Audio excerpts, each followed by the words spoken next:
아, 제가 언젠가 읽었다가 최근에 저 자신의 신앙과 삶을 그리고 목회를 다시 생각하면서 다시 한번 읽었던 책이 있는데 데이비드 플랫이라고 하는 사람이 쓴 레디컬이라는 책입니다. 레디컬 그러니까 굉장히 과격하고 급진적인 책으로 생각하실 수 있는데 그게 아니고 우리 예수님을 바로 믿자. 정품 예수님을 믿자. 유사품 말고 정품 예수님을 믿자.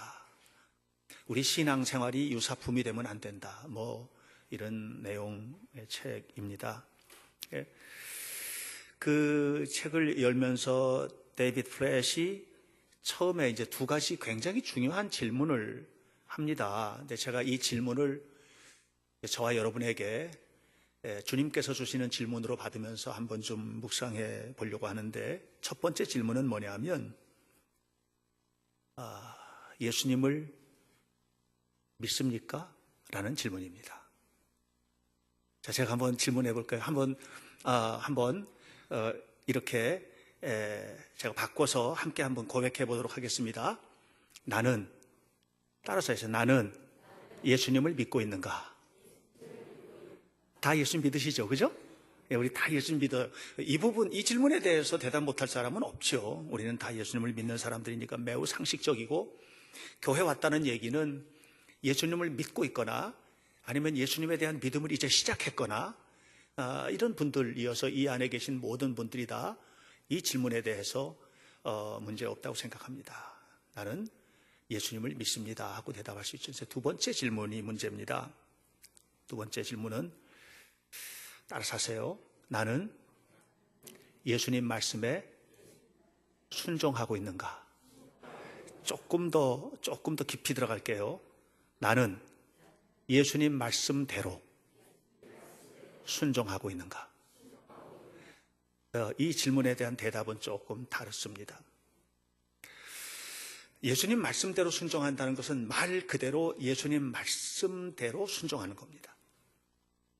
예수님 말씀대로 순종하기 위해서 성경을 읽어야 하고 성경을 읽지 않는 사람이 예수님 말씀대로 순종할 수 없습니다. 그리고 성경 안에 기록되어 있는 예수님의 말씀, 살아계신 하나님의 말씀이 즐거워져야 됩니다. 그리고 정말 그 말씀대로 살아야 하거든요. 여기에 우리는 사실 어려움을 느낄 수밖에 없습니다. 만약에 주님께서 이렇게 얘기한다면, 그래요 예수님, 세상에 살아보십시오. 세상에 살다 보면 참 말씀대로 살기가 어렵습니다. 그런데 주님께 그렇게 말씀하시면 안 됩니다. 왜냐하면 예수님이 세상에 사셨거든요. 예수님께서 세상에 33년을 사셨거든요. 성경을 보면 예수님도 배고프셨고 예수님께서도 피곤하셨고 예수님께서도 힘드셨다고 그랬거든요. 그런데 예수님에게서는 죄를 찾아볼 수도 없고 죄를 짓지도 않으셨고 누구를 미워한 적도 없고 책망하고 무섭게 가르치기도 하셨지만 그 속에 하나님의 사랑이 얼마나 컸는지 원수까지도 위해서 십자가에 죽으셨거든요. 내가 사랑하는 사람들을 위해서가 아니고 원수를 위해서까지 십자가에서 죽으셨거든요. 오늘 우리가 정말 주님의 말씀대로 살고 있는가라고 하는 이 질문. 사실 우리가 첫 번째 질문이었던 우리는 믿고 있는가?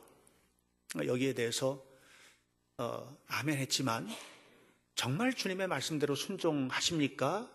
하는 데 대해서 진실로 내 영을 들어서 고백하지 못한다면 정말 믿는 것인지에 대해서 다시 생각해 볼 수밖에 없습니다. 저는 오늘 어려운 설교 주제를 붙들고 섰습니다. 그것은 헌금에 관한 설교입니다. 사실 헌금에 관한 설교를 이렇게 제목을 달아서 구체적으로 이렇게 설교해 본 적이 별로 없는 것 같아요, 제가. 그런데 오늘 헌금에 관한 이야기를 설교하기로 마음을 먹고 준비를 하면서 마음이 참 편치를 않았어요. 왜냐하면 헌금에 관한 설교는 결국은 돈에 관한 이야기를 하는 것이기 때문에, 또 이런 부분은 교인들 중에서도 부담을 느끼는 사람들이 많이 있을 것이라는 생각을 합니다. 다시 말하면 하나님께서 원하시는 설교를 한다는 면에서는 좋은데, 목회자가 교회를 편안하게 이끌고 간다고 했을 때는 별로 좋은 설교 같지가 않을 수도 있어서, 그러나 제가 최근에 1년의 말씀들을 준비하면서 우리 성도들의 상황을 전혀 무시하실 수는 없지만, 왜냐하면 제가 현대교회 목회자이고 현대교회 안에서 목회를 감당하는 사람이기 때문에 전혀 무시할 수는 없지만, 하나님의 말씀에 집중하려고 굉장히 노력을 하고 있습니다.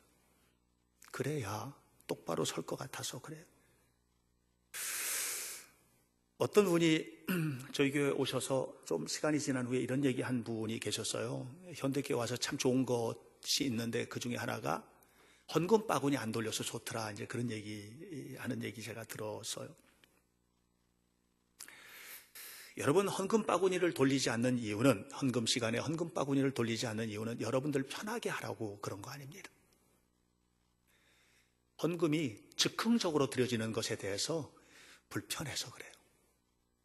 헌금은 준비해서 드려야 되는 것이고, 준비된 마음, 준비할 때서부터 마음도 삶도 물질도 함께 준비되어서 하나님 앞에 드리고, 들어올 때 주일 헌금을 드리든 감사 헌금을 드리든 11조를 드리든 건축 헌금을 드리든 어떤 헌금이든 간에 하나님 앞에 감사와 사랑을 바쳐서 마음을 드리는 그런 행위가 돼야 되는데, 헌금함이 지나가는데 그냥 지나보내기 어려워서 마지못해서 할 수 있는 이런 헌금은 건강한 물질의 헌신이라고 보지 않기 때문입니다.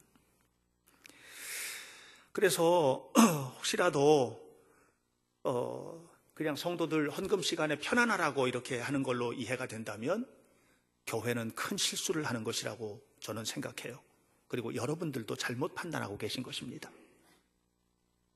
우리 교회가 헌금 바구니를 돌리지 않는 이유는 준비된 헌금을 준비된 마음으로 하나님 앞에 자원해서 드리라 라고 하는 것임을 기억하셔야만 합니다. 사실 교회에서 이제 헌금을 하고, 그리고 그 헌금이 재무부에서 정리가 되어 가지고 저에게까지 보고가 들어오지만, 저는 그걸 일일이 살펴보는 일들은 잘 하지 않습니다. 큰 덩어리에만 파악을 하고 있고, 또 주보를 만들 때, 제가 이제 주보를 만들 때 만드는 부분들이 몇 군데 있는데, 그 중에 하나가 이제 헌금자 목록을 작성을 하잖아요. 우리 교회 헌금자 목록이 들어가는데, 그럼 당연히 헌금 봉투를 봐야 되거든요. 그때는 제목들, 설교 제목, 헌금의 기도 제목이라든가 이런 것들을 이제 살펴보고, 이런 마음이 있구나 하는 것을 제가 알아야 되니까 또 이제 그렇게 합니다. 그리고 주보에 헌금자 명단이 기록되는 것은 여러분들이 부담스럽게 생각하시면 안 됩니다. 그것은 교회가 건강하고 정직하게 헌금의 일들이 진행되고 있다고 하는 것을 보여주는 일이에요. 다시 바꿔 말하면 교회는 여러분들이 드린 헌금이 이렇게 처리가 되었고, 그리고 여러분들은 헌금을 했고, 내가 헌금한 것이 교회에 잘 이렇게 재무부에서 정리가 끝났구나. 그러면 그 다음에는 이제 교회에서 이것을 하나님께서 기뻐하시는 대로 선교나 구제나 이렇게 모든 면에서, 또 교회 운영을 위해서도 사용이 되는 것이기 때문에 주보에 등록되어 있는 헌금자 명단을, 어떨 때는 그런 생각도 들었거든요. 이것까지 다 내려놓고 정말 오른손이 하는 걸 왼손이 모르게 하나님 앞에 헌금하는 것이 옳고, 또 교회도 그렇게 처리하는 것이 옳지 않나 생각도 했었는데, 그런데 사람이 이 일을 하는 일이다 보니까 행여라도 실수가 있거나 문제가 생기면 안 되잖아요. 그런 면에서는 여러분들이 드려진 헌금이 공지가 되는 것이 맞다고 봅니다. 자, 그러면 오늘 우리가 이렇게 하나님 앞에 교회 나올 때 헌금 생활을 하게 되는데, 이 헌금 생활을 통해서 우리가 하나님 앞에 순종하는 일들을 어떻게 담당해야 될까? 또 헌금이라는 건 도대체 무엇이고 우리가 어떤 마음으로 헌신하는 것이 옳은지에 대한 얘기를 몇 가지 좀 나누려고 그래요. 우선 첫 번째로, 나에게 가장 소중한 것은 무엇인가? 이것에 대한 대답이 헌금이에요. 영국의 한 작가가 워털루 전투, 프랑스 군대하고 영국 군대하고 워털루에서 싸웠던 전투예요. 이때 이제 프랑스 군대의 장군은 웰링턴 장군이었고요. 아니, 영국 군대의 장군은 웰링턴 장군이었고요. 프랑스는 나폴레옹의 군대였거든요. 이 전투에서 웰링턴이 크게 승리를 해요. 정말 위대한 장군들이 영국에 좀 있어요. 넬슨 제독 같은 사람도 있고요. 그런데 이 웰링턴 장군이 나중에 돌아가신 이후에 그 웰링턴 재단에서 웰링턴에 대한 그 전기를 좀 기록하게 됐어요. 그래서 전기 작가에게 부탁을 한 겁니다. 저 좋은 전기를 좀 기록해 달라고. 그래서 이 사람이 이제 웰링턴에 대한 전기를 기록을 하는데, 이 사람이 웰링턴이 했던 위대한 일들에 대한 목록을 쭉 모으고 이 일을 하는 게 아니라 뭘 하느냐면 웰링턴이 경제 생활이 어땠는지, 돈을 어디다 주로 많이 썼는지 이걸 조사하고 다니는 거예요. 그러니까 재단에서 볼 때는 허튼 짓을 하고 다니는 것 같은 거예요. 그래서 불렀어요. 소문에 듣자 하니까 전기를 써달라고 하는데 왜 웰링턴 장군의 돈 씀씀이를 조사하고 다니느냐. 그랬더니 이분이 이렇게 말을 했습니다. 영국 속담에 Money makes man, 돈은 사람을 만든다는 말이 있지 않습니까? 웰링턴 장군이 전쟁에 크게 승리한 건 우리가 다 압니다. 웰링턴 장군이 얼마만한 위대한 사람인지 하는 걸 다 압니다. 그러나 웰링턴 장군이 평소에 어떤 인품을 가졌고 어떤 마음을 가졌고 어디에 관심을 가지고 살았는지에 대한 부분은 사람들이 알지 못합니다. 그것을 솔직하게 알아야 합니다. 돈을 어디다 썼느냐라고 하는 것은 그분이 평상시에 관심이 어디에 있느냐라는 문제이기 때문에 제가 그것을 조사하는 것입니다라고 얘기를 했다고 합니다. 사실 우리가 물질을 이렇게 사용하고 하는데 물질을 하나님 앞에 드리는 것이 즐거운지에 대한 질문을 좀 해보고 싶어요. 하나님 앞에 헌금할 때 질문이에요. 정말 즐거운가? 오늘 성경 7절을 한번 보세요. 7절 말씀에 이렇게 기록하고 있어요. 각각 그 마음에 정한 대로 하나님 앞에 헌금하되 인색함이나 억지로 하지 말고 기쁜 마음으로 해라. 왜? 하나님은 기쁜 마음으로 즐겨내는 자를 사랑하기 때문이다. 이렇게 이야기를 하고 있어요. 하나님 앞에 헌금하는 게 즐거우세요, 혹시? 대답하기 어렵죠. 하나님 앞에 헌금하는 그 헌금을 준비하는 마음이 즐거우세요? 하나님 앞에 헌금하는 게 너무 기쁘세요? 그냥 해야 되니까 하세요? 월급을 받고 11조를 떼어서 구별을 할 때 이 11조를 떼어 구별하는 그 마음이 정말 행복하세요? 이게 대답을 하기가 어려운 거예요. 왜냐하면 즐거웠던 적이 별로 없는 거니까. 하나님 앞에 헌금을 할 때 정말 즐겁게 헌금한 적이 별로 없는 거예요. 그런데 우리 주님은 말씀하시기를 즐거워야 된다는 거예요. 즐거워야 한다는 거예요. 제가 지난 주간에 목사님 몇 분하고 식사를 같이 하게 됐어요. 식사를 하고 있는데 옆에서 식사하던 사람들이 누가 이제 끝나고 나가더라고요. 딱 일어나서 나가니까 옆에 있던 사람도 자기도 황급히 일어나서 가더라고요. 그러더니 그 옆에 있는 사람이 또 황급히 일어나서 나가는 거예요. 왜 그랬을까요? 왜 그랬을 것 같아요? 그래, 맞아요. 돈 내려고. 자기가 돈 내려고. 아니, 왜 그렇게 돈을 서로 내려고 그랬을까요? 사랑해서 그래요. 좋아서 그런 거예요. 그러니까 이런 뭔가 사랑하는 사람에게 내 것을 나눠주고 이렇게 베풀고 하는 것에 대해서 너무 즐거운 거예요. 제가 성경을 보니까 성경에 기록되어 있는 하나님의 사람들은 헌금을 할 때, 자신의 것을 드릴 때 참 즐겁게 했다는 생각을 제가 했어요. 아브라함의 이야기를 쭉 읽다 보면 자기가 전쟁에 나가서 얻은 소득을 나누고 베푸는데 이게 너무 즐거운 거예요, 그게. 다윗이 성전 건축을 하려고 했었거든요. 여러분 잘 아시다시피. 성전 건축을 계획을 했다가 하나님께서 못하게 막으셨어요. 얼마나 편해요?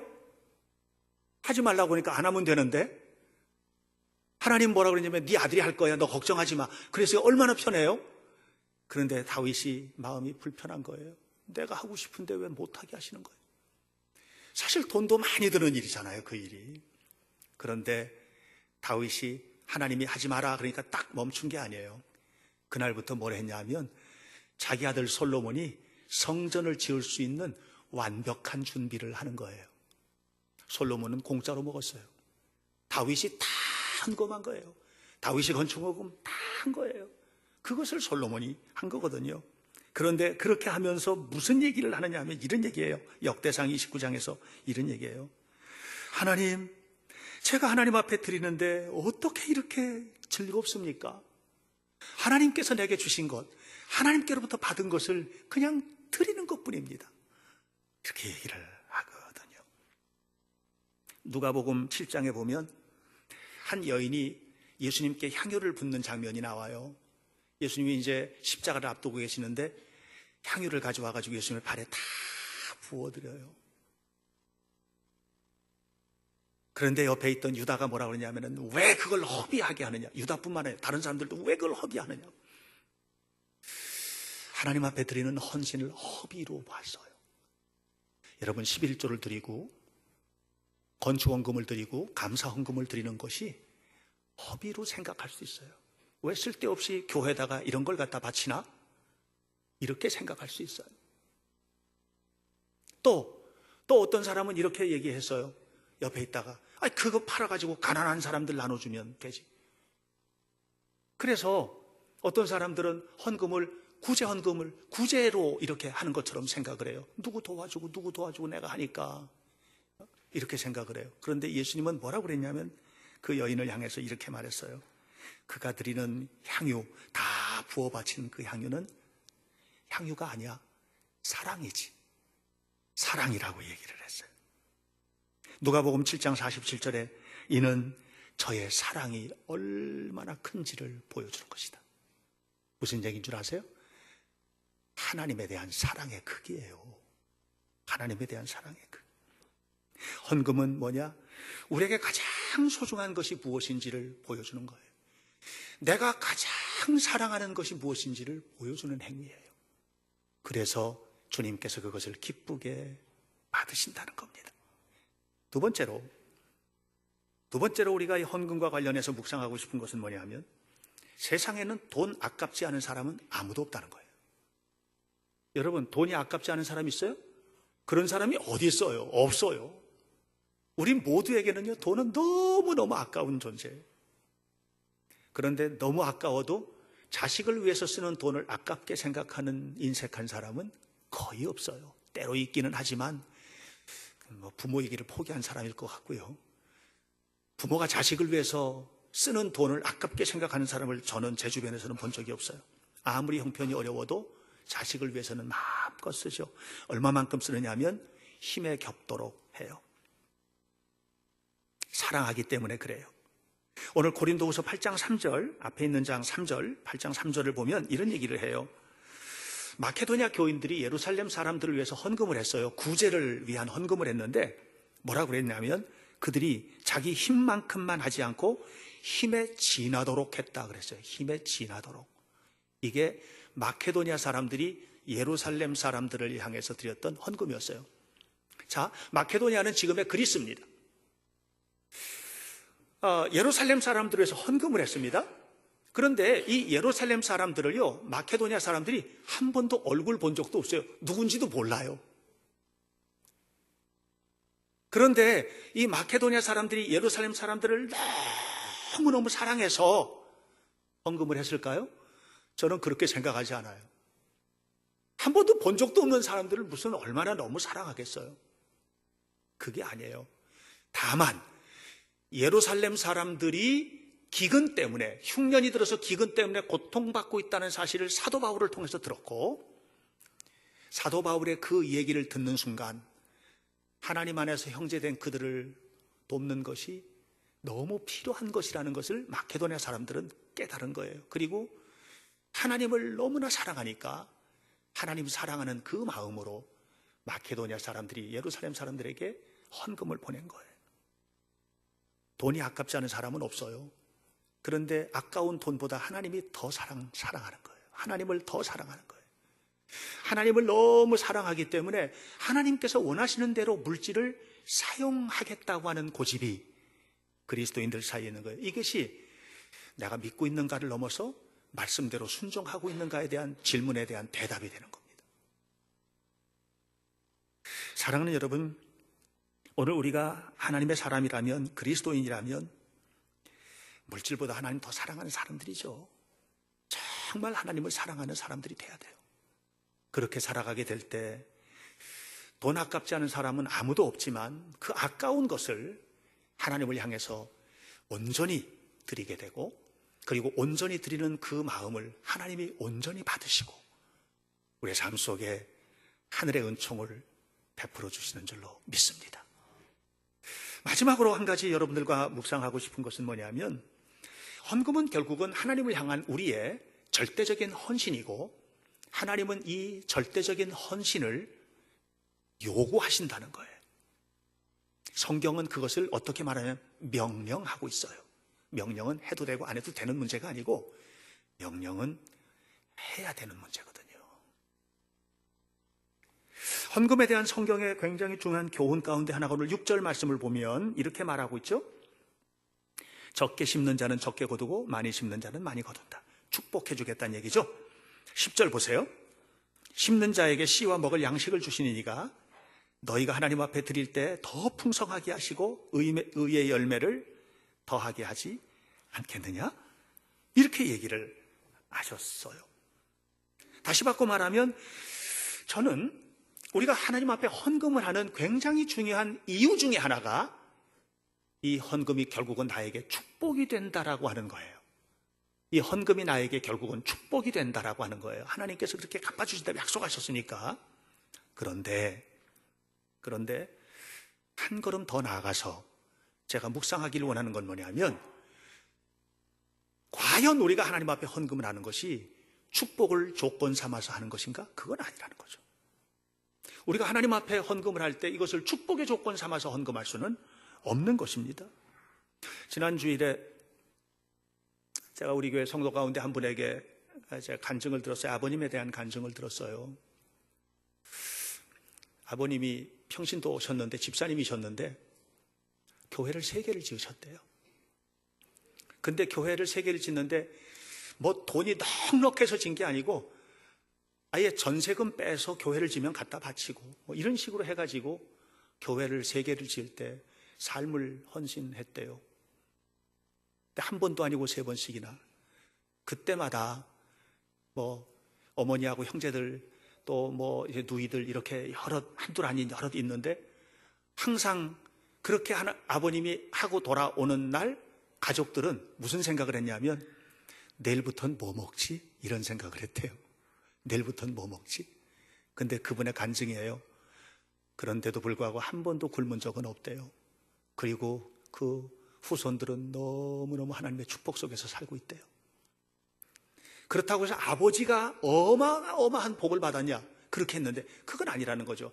아버님은 또 일찍 돌아가시고. 그러니까 이분이, 이 어른께서 하나님 앞에 자신을 들여서 헌금한 것은 그냥 주님을 너무 사랑하는 거예요. 그리고 교회가 세워져야 하나님 나라가 서고, 교회가 건강하게 설 때 하나님의 나라가 서는 것뿐만 아니라 하나님의 나라가 이 땅에 이루어지기 때문에 그 일을 위해서 주님 사랑하는 마음으로 헌신한 거죠. 절대적 헌신. 오늘 우리가 이런 헌신의 마음들을 가져야 되는 것 아닐까? 돈에는 영적인 힘이 있거든요. 돈에는 영적인 힘이 있습니다. 돈을 가지고 흔듭니다. 제가 최근에 읽었던 책이 있습니다. 하나님의 연주자라는 책이에요. 로잔 국립음대, 스위스에 있는 유명한 대학이에요. 로잔 음대에서 그 플룻을 전공한 플루티스트 송솔나무 집사님 얘기. 하나님의 은혜를 받고 신앙생활을 열심히 했어요. 또 축복받아가지고 참 연주 활동도 하고 이렇게 했어요. 그런데 이제 이분이 비싼 악기를 가지고 있었던 거예요. 플룻을. 연주하는 사람들, 악기 연주자들은 실력이 올라가면 올라갈수록 이 악기가 좋은 악기를 이제 갖게 되고, 나중에는 정말 좋은 악기를 가져야 되겠는데 없으니까, 돈이 안 되니까 악기를 임대해서 쓰기도 하거든요. 엄청난 비용을 두고 임대해서 쓰기도 하고 이렇게 합니다. 근데 이분이 그 악기를 이제 갖게 됐는데 기차를 타고 가다가 이걸 도둑을 맞은 거예요. 그래가지고 너무 절망하고 너무 화가 났어요. 그래서 아끼던 이 악기를 도둑 맞고 난 다음에 하나님을 떠났어요. 하나님이 너무 원망스러워요. 그것도 못 지켜주고, 하나님이 그것도 못 지켜주고, 그래서 교회를 떠난 거예요. 몇 년 동안, 7년 동안을 그냥 교회 등을 돌려버린 거예요. 악기 잃어버리고. 그분이 우여곡절 끝에 7년 만에 다시 교회로 돌아왔어요. 교회로 돌아온 날 예배 다 마치고 설교를 듣는데, 설교 다 끝나고 난 다음에 하나님께서 마음속에서 말씀을 하시는 음성을 들었어요. 머릿속에서 깨달아지는 것이 마음을 통해서 표현되는 음성이에요. 너 그때 스위스에서 뭐 잃어버렸니? 이렇게. 너 그때 스위스에서 뭐 잃어버렸니? 이렇게 물으신 거예요. 그 송솔나무 집사님이 뭐라고 대답했겠어요? 악기요, 플룻이요. 이렇게 대답을 하려고, 악기요, 플룻이요, 그러려고 그러는데 그 말이 탁 닫히면서 이 가슴 속에서 전혀 다른 얘기가 툭 튀어나온 거예요. 그 얘기는 뭐냐면 예수님의 첫사랑이요. 예수님의 첫사랑이요. 아, 내가 그 악기 하나 잃어버리는 것 때문에 예수님의 첫사랑을 잃어버렸구나. 그러면서 눈물이 나는데 예배 내내 울었다고 그럽니다. 하나님은 우리를 그렇게 사랑하셨습니다. 십자가에서 우리를 사랑하셨습니다. 우리는 하나님 앞에 아까운 것이 있어서는 안 돼요. 하나님은 우리에게 절대적인 헌신을 요구하세요. 우리는 하나님 앞에 아까운 것이 있어서는 안 되는 사람들이에요. 11조 힘드시죠? 저 힘들 거라고 알아요.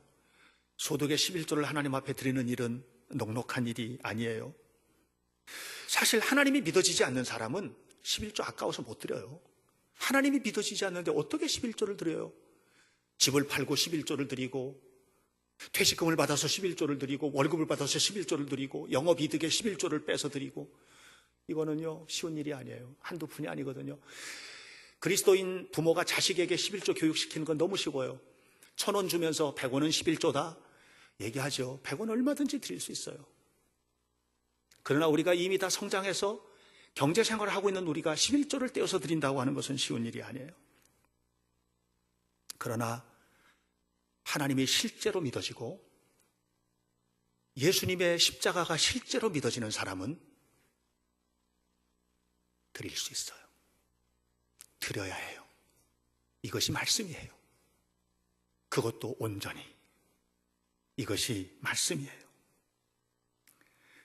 적어도 하나님 앞에 이것이 감당하기 어려운 숙제가 되어서는 안 된다고 생각해요. 왜냐하면 하나님의 말씀이니까 그래요. 우리는 하나님을 믿는 사람들이에요. 그래서 하나님의 것을 내 것이라고 여기는 죄를 범해서는 안 되고, 하나님의 것을 내 것처럼 사용해서도 안 돼요. 하루는 링컨 대통령이 어떤 노부부의 면담을 수락했다고 합니다. 한 노부부가 와서 면담을 요청을 하는데, 부인이 와서, 연세 드신 분이죠? 면담을 요청을 하는데, 뭘 좀 너무 안타깝게 이렇게 간절히 원하니까 뭔가 좀 간절히 원하는 게 있나 보다. 그래서 수락을 하고 영접을 했어요. 맞았어요. 그리고 인사를 하는 거예요. 네, 부인, 제가 뭘 도와드릴 일이 있겠습니까? 뭘 도와드릴까요? 이렇게 얘기했더니 그 부인이 아니에요, 대통령님. 저는 뭘 부탁하려고 온 게 아니에요. 저는 대통령님을 너무 사랑합니다. 그런데 제가 듣기로는 대통령님께서 쿠키를 좋아한다는 얘기를 듣고 제가 잘하는 게 쿠키 만드는 일이거든요. 정말 열심히 정성스럽게 쿠키를 만들었습니다. 만드는 내내 행복했습니다. 그리고 이 쿠키 드립니다. 맛있게 드세요. 드리는 지금이 나에게는 너무 행복한 시간입니다. 하고 이야기를 했다고 합니다. 하나님 앞에 드리는 헌금 준비하는 내내 행복하셔야만 한다고 생각합니다. 하나님 앞에 드리는 구별된 11조 준비하는 내내 즐거우셔야 된다고 생각합니다. 내가 이렇게 애써서 소득의 11조를 하나님 앞에 드리면 하나님이 얼마나 기뻐하실까? 이 생각을 해야 된다고 생각해요. 감사헌금을 드리든 건축헌금을 드리든 어떤 헌금을 드리든 저는 그런 마음이어야 한다. 그리고 그것을 드릴 때 이 부인이 쿠키를 드리면서 대통령이 그걸 받는 것을 너무 기뻐했던 것처럼 그렇게 기쁜 마음으로 하나님 앞에 헌금해야 된다고 생각합니다. 이것이 그리스도인들의 헌금 생활이에요. 그것이 성경에서 요구하고 있는 정신이에요. 여러분, 하나님을 사랑하시기를 바랍니다. 우리는 하나님을 사랑하는 사람들이에요. 그러므로 세상에는 하나님보다 더 사랑하는 것은 없어야 합니다. 하나님보다 더 사랑하는 것이 생겼으면 그것은 우상입니다. 우리는 나도 모르게 우상을 숭배하는 자가 되는 것입니다. 기쁜 마음으로 하나님 앞에 헌신하시고 하나님 주신 복을 누리는 성도들이 되시기를 주님의 이름으로 간절히 축복합니다. 기도하겠습니다. 하나님의 은혜를 감사합니다. 하나님, 우리가 살다 보면 세상에서 정말 해야 될 일들과 또 잃어버린 것들이 생깁니다. 어떤 경우에든지 주님과의 첫사랑을 잃지 않게 하시고 교회를 세우고 하나님 나라를 세우는 일에 있어서 우리 자신을 헌신해드리는 일을 뜨겁게 감당하도록 축복해 주옵소서. 우리 현대교회 성도들이 모두 다 온전한 11조의 생활을 하게 하시고 감사를 위하여, 선교를 위하여, 교회를 세우는 건축을 위하여 아름답게 구별하여 헌신하고 이 일이 기쁨이 되도록 축복해 주옵소서. 오늘 하나님 아버지 말씀을 함께 나누었습니다. 성령께서 깨닫는 영으로 충만케 도와주시며 이후에 우리의 삶이 물질에 무너지지 말고 하나님의 영으로 세워지게 도와줄 줄 믿으며 예수 그리스도 이름으로 기도하옵나이다. 아멘.